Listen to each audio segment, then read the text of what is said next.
তাহলে আসসালামু আলাইকুম।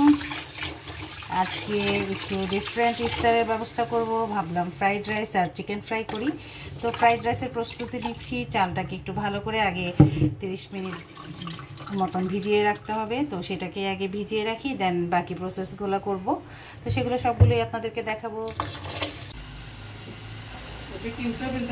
আমার মুখ বন্ধ, খুলো খুলো খুলো মুখে খুলো। আর একটু চালগুলো যে ভিজিয়ে রেখেছিলাম ওগুলো সিদ্ধ করার জন্য পানি দিলাম, ফুটে গেল। এখানে একটু তেল দিব, তারপর একটু লবণ দিয়ে দিব বেশি করে, যেন চালের ভিতর লবণগুলো ঢুকে।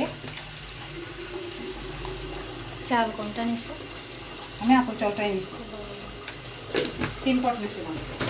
পোলা চাল দিয়েও করা যায়, আপন চাল দিয়ে, কারণ আমাদের বাসায় সবসময় আমরা আতপ চালটাই, কাটারি আতপটা খাওয়া হয়। কাটারি আতপটাই করলাম। তখনটা কমাই দাও, হাতে লাগবে।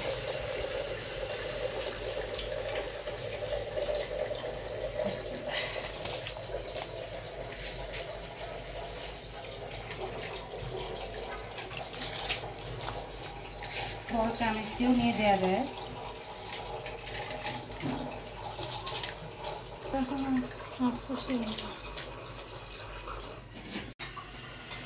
চালগুলো পুরো সিদ্ধ করব না, 80% সিদ্ধ করব। এই তো ওটাতে দিয়ে দিলাম, একদম পুরো আঁচে দিয়েছি, আগুন বাড়িয়ে দিয়ে হালকা হালকা করে নেড়ে দিচ্ছি। ফ্রাইড রাইসের জন্য গাজর, বরবটি আর মটরশুঁটি রেডি করে রাখলাম। চালটা নামিয়ে তারপর এগুলোর কাজগুলো করব। চালটা মোটামুটি হয়ে আসছে, 70%-এর মতন হয়েছে, আর 10% করব। তো এই টাইমে একটু সয়া সস দিয়ে দিব,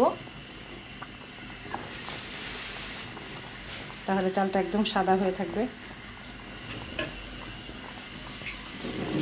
বরবটিগুলো কেটে রেখেছিলাম, ওগুলো একটু সিদ্ধ করে নেব, গাজর, বরবটি আর মটরশুঁটিটা।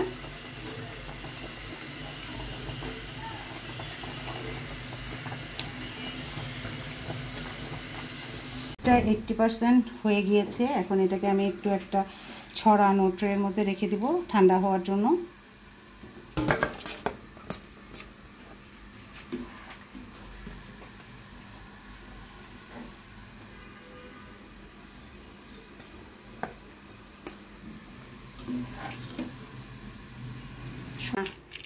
তিনটা ডিম নিয়ে নিচ্ছি, বেশি উল্টে আমি গোলমরিচের গুঁড়া আর একটু লবণ। হ্যাঁ এখন না তো না, বাস। হ্যাঁ এখন লবণ দাও, লবণ আর গোলমরিচের গুঁড়া দিয়ে ডিমটাকে ভালো করে ফেটে নেব।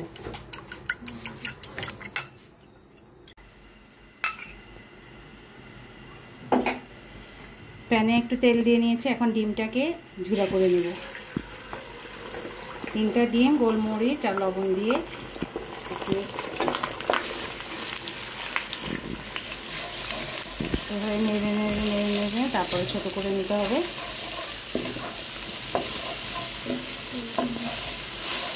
মাছটা উঠে যাবে সব কাটা কাটা। আজকে আমি ইফতারের জন্য করছি, সাথে আমার মেয়েও শিখছে একটু।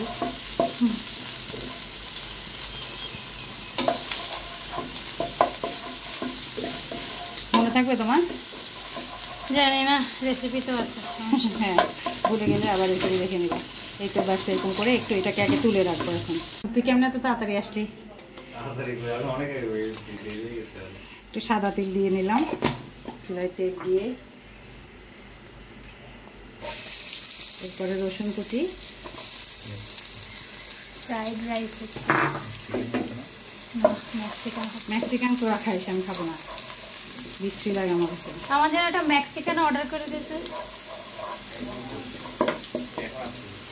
কিন্তু এটা একটু লাল লাল করে ফেলতে হবে, হালকা একটু ভাজা ভাজা করার পরে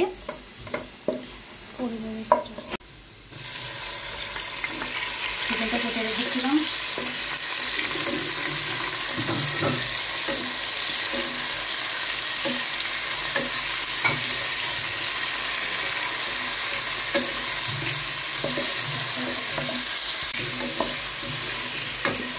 সামান্য সয়া সস, টমেটো সস, সবসময় দিতে হবে।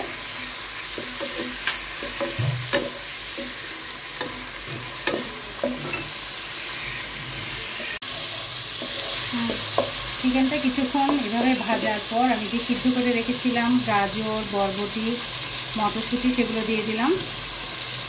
ক্যাপসিকামের কথা বলবেন?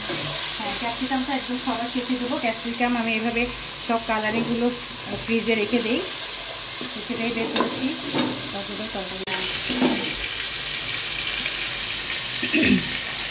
এখন চালগুলো দিয়ে দেবো তার মধ্যে। যেহেতু আমার সময় কম, চালটা একটু ঠান্ডা হলে আর একটু ভালো হতো। অনেকে রান্না করে ফ্রিজের মধ্যে ভাতটা রেখে দেয়। পেঁয়াজটা দিয়ে দিলাম, পেঁয়াজটা আরেকটু আগে দিলে ভালো হতো। ক্যাপসিকামগুলো দিয়ে দিচ্ছি, 3 কালারের ক্যাপসিকাম মিক্স করে কেটে রাখছি। সব দিয়ে দেবো? দেখো দাও হয়েছে। তুমিও শিখতেছো কিন্তু আরেকদিন তুমি রান্না করে খাওয়াবো, তো তোমাকে ট্রেনিং দেওয়া হচ্ছে। এখন এখানে দিব লবণ, একটু আগুনটা কমিয়ে নিলাম।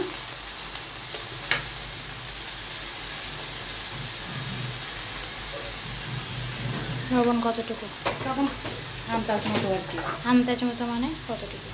কতটুকু? 2 চা চামচ। আমি তো হাত দিয়ে দিয়ে ইউজ টু। একটু ডিমগুলো দিয়ে দিলাম।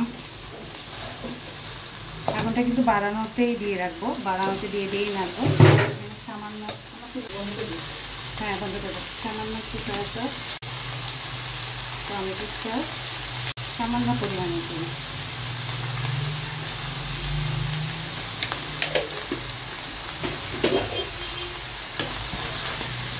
খুব ভালো করে এটাকে মিক্স করে ফেলতে হবে।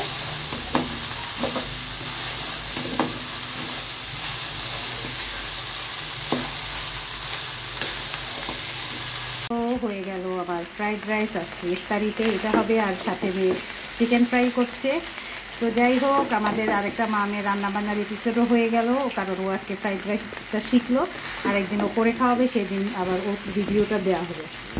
আজকের ইফতারের menu fried rice, chicken fry এবং বিফ স্টেক। তো যাই হোক, বিফ স্টেকের রিভিউটা আমি আরেকদিন দিব, আর চিকেন ফ্রাইয়ের রেসিপি যদি আপনাদের লাগে তাহলে অবশ্যই পরবর্তী একটা ভিডিওতে সেটা দিব, কারণ এটা আমার মেয়ের নিজস্ব রেসিপিতে সে মাখায়। যাই হোক, ভালো থাকবেন সবাই, দেখা হবে আবারও নতুন কোনো ভিডিও নিয়ে। সে পর্যন্ত আল্লাহ হাফিজ।